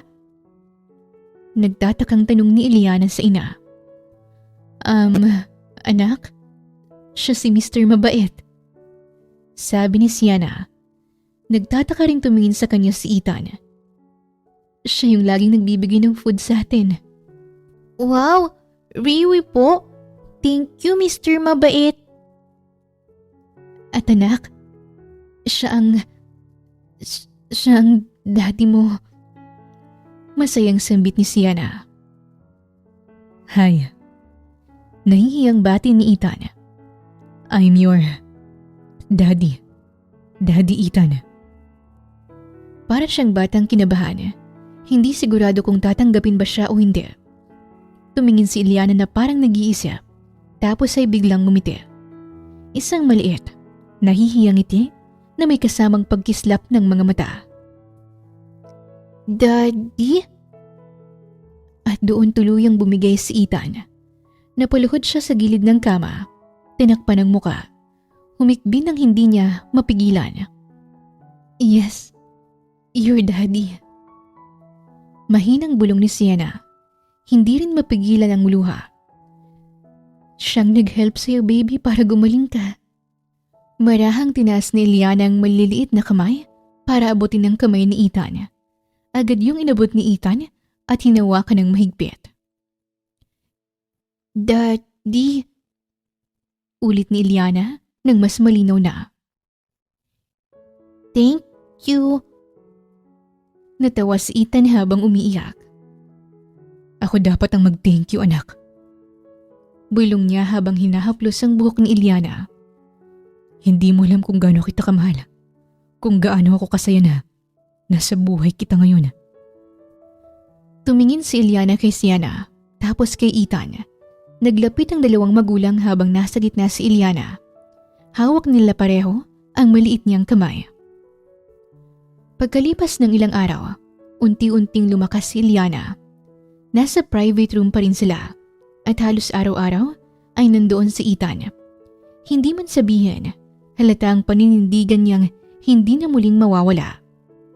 Nang araw na pwede na silang makalabas, abala si Sienna sa paghayos sa mga gamit nila habang si Eliana ay nakaupo sa kama at nilalaro ang kamay ng ama niya. Daddy, uwi na tayo? Bulong ni Eliana habang nakahawak sa daliri ni Ethan na parang ayaw bitawan. Ngumiti si Ethan at hinaplos ang buhok ng bata. Yes, princess. Pero sa bahay ko tayo uuwi, ha? Napalingon agad si Sienna. Ha? Ethan, hindi na kailangan. Makakauwi naman kami sa amin. Maayos na si Ellie. Umiling si Ethan. Sienna, hindi ako papayag. Gusto kong makasama kayo. Gusto kong masigurong komportable kayo habang nagpapagaling si Eliana. Ayokong maging istorbo. Hindi kayo istorbo. Matigas ang tono ni Ethan. At saka nalaman ko rin na kay Beverly na halos siya nang kasama mo for years. Isama mo siya. Lumapit si Ethan, marahang kinuha ang bag mula sa kamay niya at siya mismo ang nagbitbit. Sienna, hayaan mo bumawi ako. Hindi lang bilang ama ni Ellie, kundi bilang asawa mo rin. I'm your hubby, remember? Ex-hubby. Pagtatama ni Sienna. Well, walang nangyaring annulment. So legally, at sa puso ko, wifey pa rin kita at hubby mo ko. Nag-init ang mukha ni Sienna pero hindi na siya nagsalita. Iba sa pakiramdamang marinig ulit ang tawagan nila noon. May parte ng puso niyang hindi pa rin handa. Pero hindi niya rin kayang tanggihan na nagkahiwalay man sila ay naroon pa rin ang pagmamahal niya para kay Ethan. Daddy, tara na? Tanong ni Ellie habang inaangat ang mga kamay para buhatin. Agad siyang binuhat ni Ethan na parang natural itong gawin. Let's go home. Bulong ni Ethan bago sila lumabas ng kwarto. Pagpasok pa lang nila sa subdivision ni Ethan, halos dumikit na ang mukha ni Ellie na nasa salamin ng sasakyan dahil manghang-mangha ito sa mga malalaking bahay. Mommy? Bulong niya. Dito ba nakatira si Daddy? Masayang tumango si Sienna. Nang huminto ang sasakyan sa tapat ng bahay ni Ethan, napanganga na lang si Eliana at Beverly. May sumalubong sa kanilang mga maid at driver na naka-uniforme pa at tinulungan sila sa mga gamit. Nagulat si Sienna dahil tuwing magdi-deliver siya rito noon ay hindi naman niya ito nakikita. Nahalata yata ni Ethan ang pagtataka sa mukha nito, kaya nagsalita na siya. Kaka-hire ko lang sa kanila. Hindi ko naman kasi kailangan ito nung mag-isa lang ako dito. But now that you both here, you both deserve to be comfortable. Wow! Manghang sabi ni Eliana. Mommy, ang laki naman ng house. Lumabas si Ethan at binuksan ang pinto ng sasakyan para kay Ellie. Princess, welcome home. Home?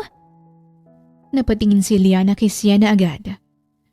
Nung nakita niya kung gaano kasayang ngiti ang meron si Ellie, Tumango siya. Oo anak. Mahinahong sagot niya dito. Dito muna tayo titira. Really? Yes, princess. Sagot ni Ethan sabay abot sa kamay ng bata at inalalayan siyang bumaba. Tumatakbo agad si Ellie papasok at excited na nagtingin-tingin. Ellie, dahan-dahan ka lang. Tawag ni Sienna pero halatang natutuwa. Lumapit si Ethan kay Sienna. Welcome. Sabi niya, This is your home too. Daddy, Mommy, play! Tumakbo si Eliana papunta sa may playground sa gilid. Halatang gustong subukan pero biglang huminto at tumingin kay Ethan. Daddy, pwede po? Of course. Gawin mo lahat ng gusto mo dito. Nakangiti si Sienna habang pinapanood ang anak. Parang ang gaan ng dibdib niya. Ang dami ng pinagdaanan nila. Ang daming takot. Pero ngayong nakikita niyang masaya si Ellie, parang sulit. Lumapit si Ethan sa tabi niya. I'm happy. Ha? Napatigil si Sienna. Si Ethan ay nakatingin sa anak nilang tumatawa. Nandito kayo. Nakasama ko kayo. Hindi nakasagot si Sienna, pero sa loob-loob niya ay masaya rin siya dahil nandito siya at kasama niya rin sila. Naging magandang panahon kinabukasan, kaya napagdesisyonan ni Ethan na mag-family bonding sila. Halatang excited si Eliana habang nakasabit sa braso ni Ethan. Pagbaba nila lang sa sasakyan sa park, agad tumakbo ang bata papuntang entrance pero hinabol siya ni Ethan at hinawakan ang kamay nito. Kaya ayon, naglalakad silang tatlo. Si Eliana sa gitna habang hawak ang kamay ni Ethan at Sienna. Habang pupunta sila sa playground, maraming dumadaan na parents at napapatingin sa kanila. Siguro dahil ang cute nilang tingnan, para silang isang pamilya sa commercial sa TV. Nang makarating sila sa fountain area, may isang matandang nagbebenta ng giant bubble wand. Pinapanood nilang tatlo ang paglikha nito ng malalaking bula na lumilipad sa hangin. Sobrang fascinated si Ellie. Mommy, Daddy, look! Look! Tili niya pa at nagtatatalon sa tuwa. Gusto mo? Tanong ni Ethan. Yes, Daddy! Hindi na nagdalawang isip si Ethan. Nilapitan niyang matanda at binilhan si Ellie ng bubble wand set. Nang makuha ni Eliana ay sobrang tuwa at agad nag-umpisang gumawa ng bula. Naglakad sila papunta sa bench.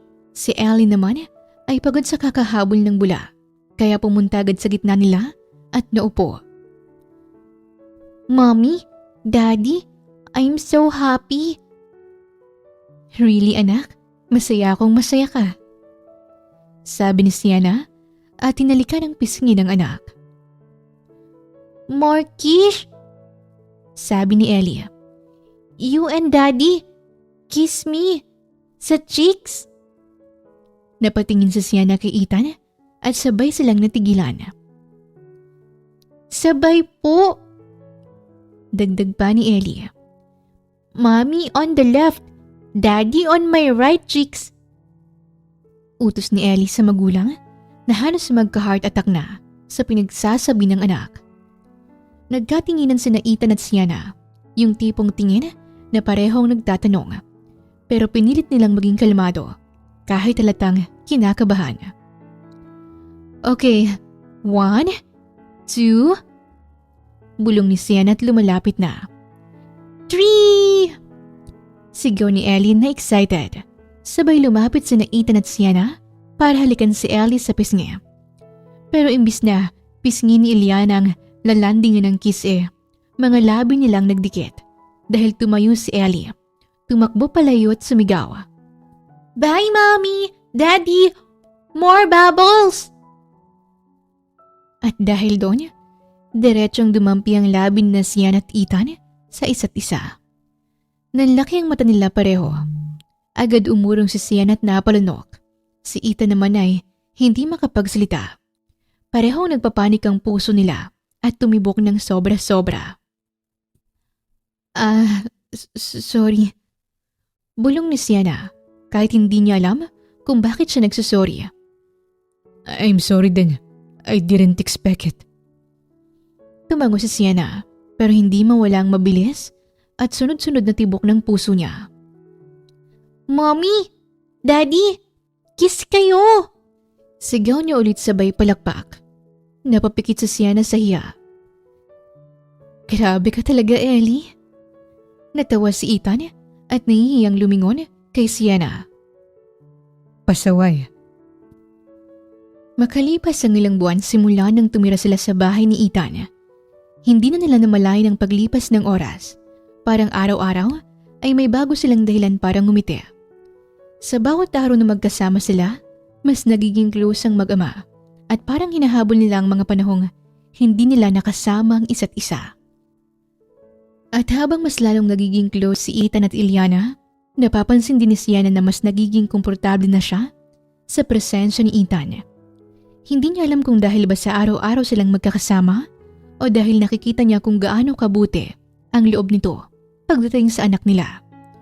Pero ang alam niya, bawat araw, mas lumalalim ang tiwala at koneksyon nilang dalawa kahit wala silang sinasabi tungkol doon. Nag-resign na rin siya bilang delivery rider dahil nag-aalala si Ethan para sa kaligtasan niya. Sa halip, ay tinulungan niya itong mag-business na ngayon ay patuloy na lumalago.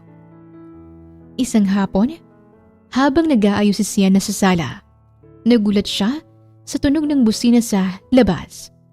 Nakita niya ang nagpark na sasakyan sa labas at agad na lumabas ang isang pamilyar na babae. Si Mrs. Elda Alcazar, ang mama ni Ethan. Ethan! Anak! Masiglang bati ng babae. Agad siyang sinalubong ni Ethan ng seryoso. Sumunod din si Sienna kay Ethan bilang pagbigay respeto na rin sa presensya ng nanay nito. Ma, ano pong ginagawa mo rito? Seryosong tanong ni Ethan. No, the question is, anong ginagawa ng babaeng yan dito? Kung hindi ko pa mababalitaan na nakikipagbahay-bahayin ka sa babaeng ito ay hindi mo sasabihin. Masungit na sabi nito habang nanunuyang nakatingin kay Sienna. Napayuko na lamang si Sienna. Tuwing nakikita niya ang ina ni Ethan ay bumabalik sa kanyang alaala ng nakaraan kung paano siya naging sunod-sunuran. Ma, may anak na kami ni Sienna and this is my house. Ako magdidesisyon. Nanlaki ang mata ni Mrs. Alcazar dahil sa pagkabigla sa balitang yon. What? Anak? And how sure are you na sa'yo yan, Ethan? Ano? Bigla na lang sumulpot ang babaeng ito at ipapaako ang anak ng kung sino. Ma, anak ko siya. Anak namin siya. Mahinang nagpasalamat si Sienna na nasa taas si Iliana at nagpapahinga dahil ayaw niyang marinig nito na pinagdududahan siya ng sariling lola. Ethan, hindi na ito basta-basta, anak. May mga bagay kang kailangang isipin. Ang kumpanya, kailangan ng mga magmamana. Simula nang dumating babaeng yan, ay hindi ka na raw pumupunta roon. At gusto naming makasiguro na tama ang desisyon mo. Kailangan mong piliin ang tama para sa pamilya natin. Hindi lang para sa sarili mo o sa isang babae. Ramdam ni Sienna ang bigat ng boses ng mama ni Ethan. Parang sinasabi nito na hindi siya karapat-dapat sa anak nila. Pero hindi na ako bata para sundin lang ang gusto niyo. Kaya ko ng sarili ko. Kaya ko rin gumawa ng desisyon para sa pamilya ko. At hindi na ako matatakot o tatakbo dahil lang sa pressure. Napalingon si Sienna kay Ethan. Nakita niya kung gaano na siya katatag. Ethan, makinig ka. Sienna, ikaw, hindi ka karapat-dapat para sa anak ko. Hindi ka deserving. Hindi ito lugar para sa mga walang kakayahan o walang tamang background. Galit na sabi ng ina ni Ethan na tumusok sa puso ni Sienna ng malala. Hindi makapagsalita si Sienna. Ramdam niya ang bigat sa dibdib. At ikaw, Ethan, anak. Iniisip mo lang ang sarili mo. Hindi mo alam ang sakuna na pwedeng mangyari kung hahayaan mo lang ang mga gantong bagay. Babagsak ka. I can set you up with any woman na parehas ng estado natin. Ramdam ni Ethan ang pag-init ng dugo sa katawan niya dahil hindi niya na matiis ang pangiinsulto kay Sienna. Hinawakan niya ang mga balikat ni Sienna at bahagyang inilayo sa harap ni Mrs. Alcazar at matilim na tinignan ng ina. Ma, tama na. Malakas ang boses ni Ethan. Hindi mo siya binabastos lang. Binabastos mo rin ang sarili mong anak. Alam mo ba kung gaano ko kamahal si Sienna? Hindi ko siya iiwan dahil sa kung anumang kagustuhan mo. Nanlaki ang mga mata ni Mrs. Alcazar sa pagkagulat. Hindi niya inaasahan na magtatapang ang anak niya sa ganitong paraan. Ethan, anak, hindi mo naintindihan ang sitwasyon. Hindi lang ito tungkol sa pag-ibig. Anak, ang kumpanya. Kumpanya na naman. All my life ay sinunod ko kayo ng dad. I managed that company with a broken heart. Dahil inutusan niyo pala si Sienna na iwanan ako. Pero ma, hindi mo pwedeng ipagkait sa akin ng taong mahal ko. Lalo na't siyang ina ng anak ko. Si Sienna ang karapat-dapat dito. At hindi yun mababago ng opinyon mo lang. Tahimik na nanatili si Sienna sa tabi ni Ethan habang ramdam ang tibok ng puso niya. Para bang pinapakita nito na hindi siya nag-iisa at may lalaking handang ipaglaban siya sa kabila ng lahat. Ethan, anak, pag-isipan mo muna. Ma, hindi ko na kailangan pang pag-isipan ito. Gusto kong kasamang mag-ina ko at hindi ko hayang sirain yung pamilya namin. Kung sa tingin mo hindi siya deserving, sorry, pero hindi ikaw magdidesisyon para sa buhay namin. Kami ang magdidesisyon dito sa tahanan ko, sa buhay ko, at sa pamilya ko. Mommy? Daddy? Lahat sila'y napalingon sa pinanggagalingan ng boses. Si Eliana na magulo pa ang buhok at kinukusot pa ang mata. Ma, please leave while I still respect you. Umalis ka na, parang awa niyo na. Nakita ni Sienna kung paanong lumambot ang tingin ng ginang habang nakatingin sa anak. Ethan, is that your child? Umalis ka na po, ma. Walang nagawa ang ginang kundi tumalikod at umalis. Pero habang ginagawa yon ay kapansin-pansin na nakapako ang tingin nito sa bata. Eliana, gising ka na pala, baby. Let's go and eat na. Kinagabihan ay tahimik ang buong bahay at ramdam ni Sienna ang pagod sa katawan niya, sa isip at sa damdamin. Nakatambay lamang siya sa may balkonahe dahil nakatulog na rin naman si Eliana. Gusto niya lang magpahangin saglit.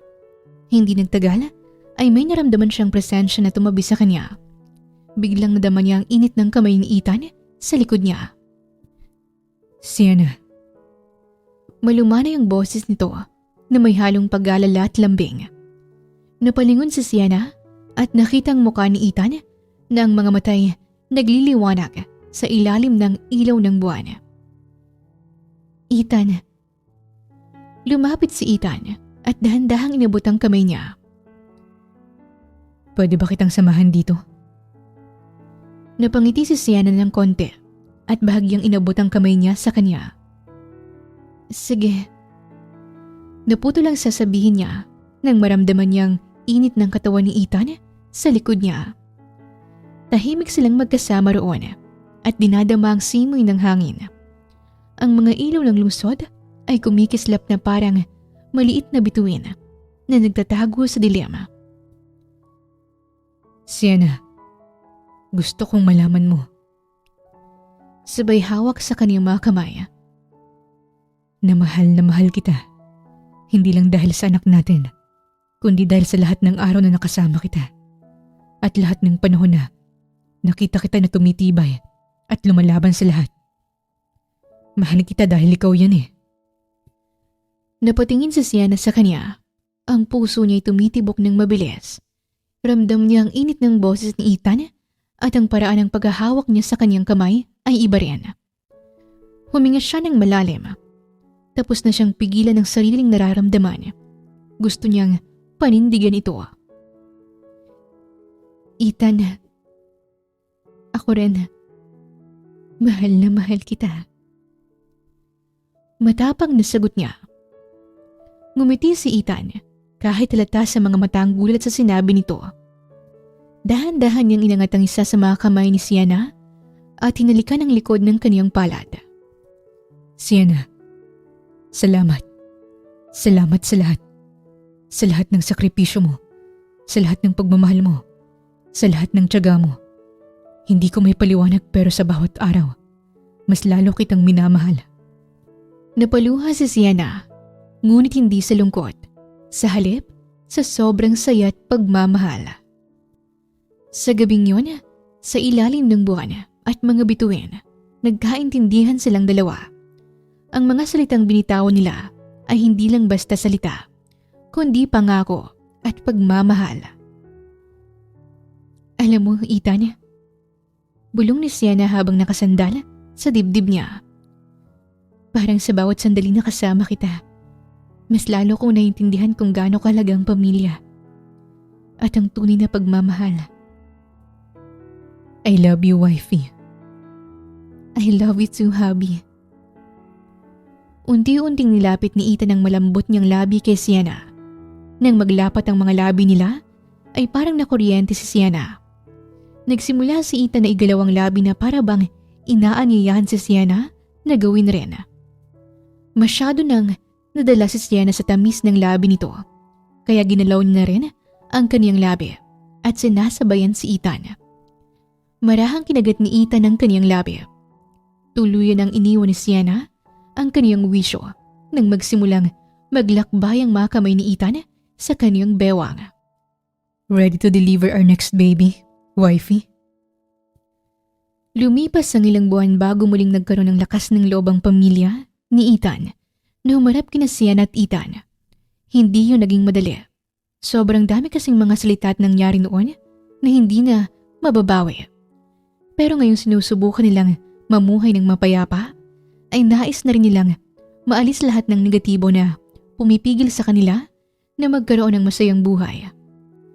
Isang hapon, nagpunta ang mga magulang ni Ethan sa tahanan nila Sienna. Kita sa mukha ng dalawa ang gulat nang makita ang mga ito sa harap nila. Hindi kasi nila inaasahan na magpupuntang mga ito rito. Si Sienna naman, bagamat kinakabahan, ay pinilit maging kalmado. Katabi niya si Ethan na mahigpit ang hawak sa kamay niya. Anak, Sienna.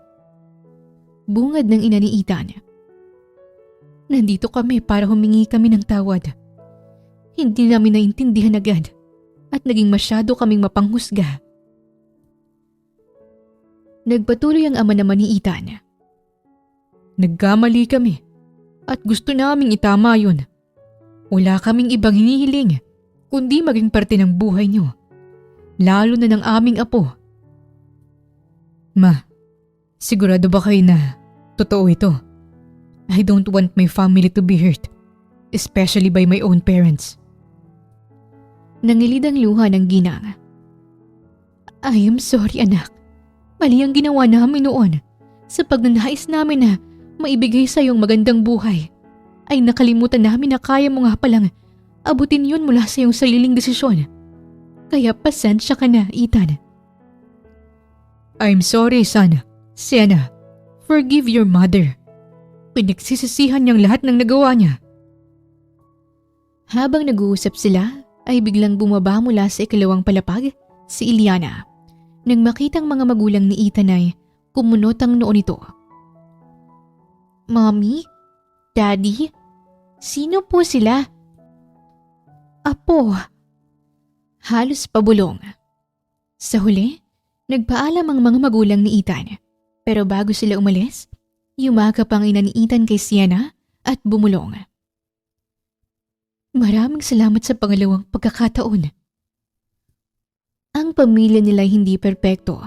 Nagkakamali, nasasaktan, at minsan nagkakahiwalay sila dahil sa iba't ibang rason.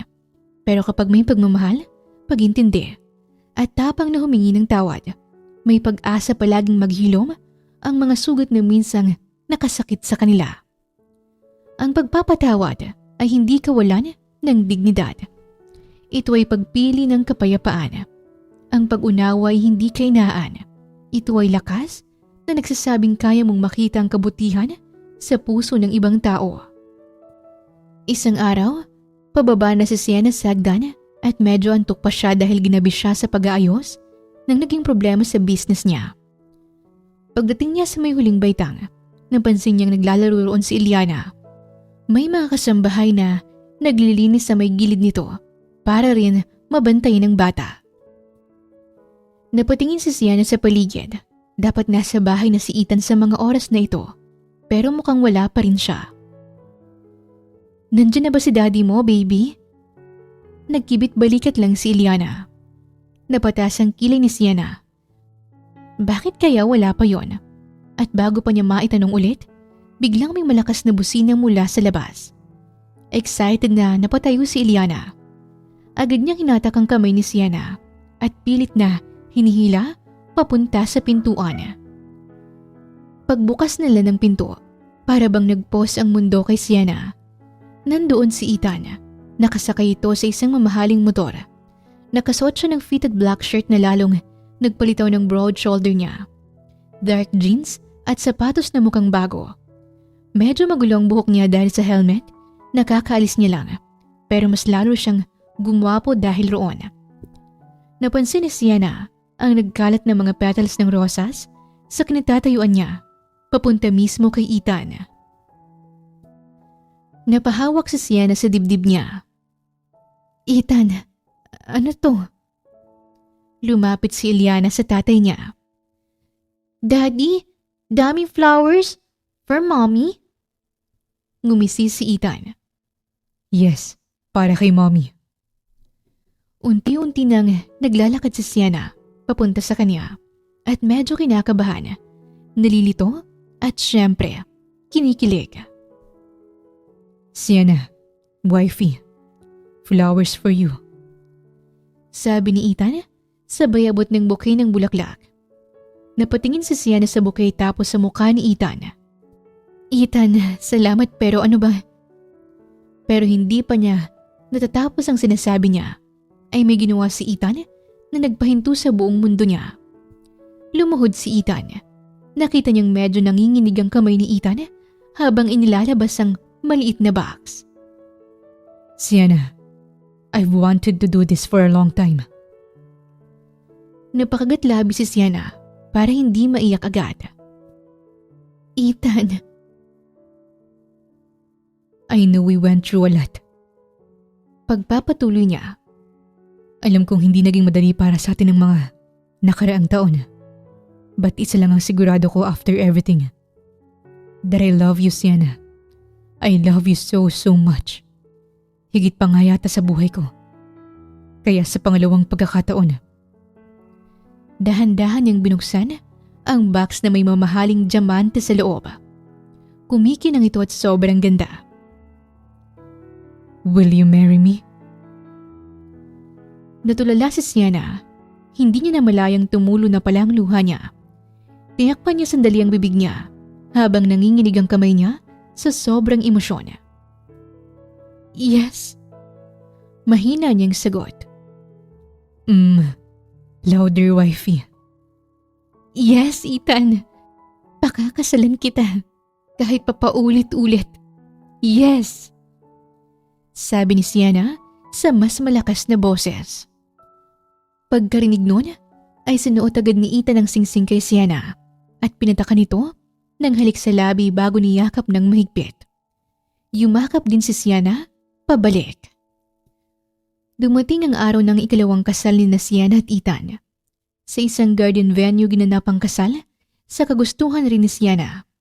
Gusto nga niyang simple lang pero gusto talagang ibigay ni Ethan ang pinakaingranding kasal para sa asawa. Lumapit si Eliana sa kanya suot ang flower girl dress na may ribbon sa bewang. Halos malaglag ang mga petals na nasa basket na hawak niya sa sobrang kilig habang tinitingnan ng kaniyang mommy.